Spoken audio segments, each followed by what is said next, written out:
Hi guys, welcome back to Beast Quest Series 4, Book 4, Luna the Moonwolf. In all honesty, I'm gonna say this book right now is my number 2 on the list. As in, it's not my favorite, it's my second, how to put this? This is not my favorite book, but it's better than one book out of Series 4 so far, and that would be Nexa. So that's what I mean by second. It's the second worst book in Series 4 so far. It's just pretty bland at times, but it's still a good book to read. You know, it's still a decent book to read. But it's still like a bit of it's a bit much, for me it was plain to me. But let's get on the story. Tom and friends make their way down the mountain where they were facing Rashik. And, of course, despite, let's see. Yeah, they're going to the Dark Wood. Now, once again, Tom is still feeling sad because, you know, he needs his powers and he's still sad. Yeah, we'll get to that. Yeah,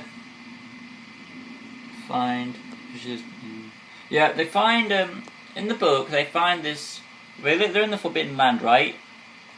Now they climb down the mountain, and they find this area that has water in it, which I'm finding, it's water, and it's called the Forbidden Land, and everything they've come across is really dangerous and deadly. Kind of like Gorgonia. But they come across this random spring and it's all hunky-dory, and it actually is. They come back, there's no callback to it at all. There's no negative way. And I know Malavel is kind of still alive as a presence, he's still there. But no, this spring has no negative side effects, so I'm just raising an eyebrow. Maybe that'll pop up later, who knows. But who knows, I'm just wondering. It makes me ask more questions. But then the next thing is, Tom still fears the more powers he loses, the weaker he will have a chance to beat these beasts. So basically, it's still continuing that message from the last book. I think it was the last book of Rashik. I can't really remember right, but I think it was the last one. But Tom is losing his powers every time he gets a quest done and gives a piece of the Gold Llama's power to help Teledon come back to life. And he makes him feel sad because he can't, you know, do it right. There is a never-ending story reference again with this book because of the Mork and how Luna has these ghost eyes and she goes into a ghost form and she only see her eyes. Eventually the group camp out at night and then Luna pops up, hypnotizes all the predators, including Silver as well. And it has to be all wild animals, so that's how it works. And then she hypnotizes Silver and they have a bit of a scuffling fight. And then after that they break it up and Luna retreats and Silver gets okay again. And then they have to prepare for what's going to happen to them. Mind you, this book does set up certain... This book, I'm guessing the author Adam Blade had an idea for... They had a bit of a focus on Silver. And later on there is a book focused on Silver later on. I'm not going to say what that book is, but if you know what I'm talking about, you know what I'm talking about. So I think Luna is like a starting off point for that character. So I'm glad that the animals have some sort of character as well. Tom and friends go into the Darkwood again until they encounter a forest full... There's a jet going over by.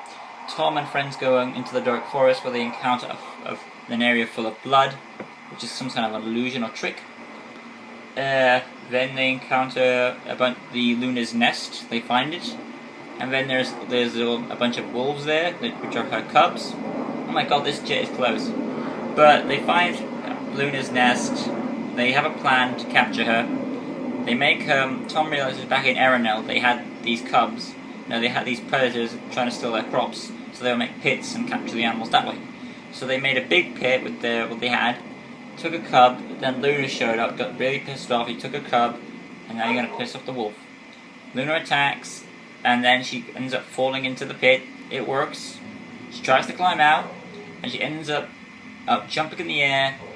But one of the branches because when she fell in, a branch broke.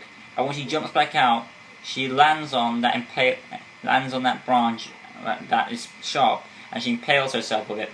And that's what kills her. When the mum's dead, the cubs are sad because they haven't got a mum anymore. But Eleanor feels confident in them and says that they'll be able to survive on their own. I mean, I believe her because she does have a wolf of her own and she knows them very well. So as you can see, there wasn't much to go on through the story, really. I just basically said the whole book in a few short sentences. There was a few short sentences. There wasn't really much detail to go on, just a few short notes. Still, Luna was a decent read.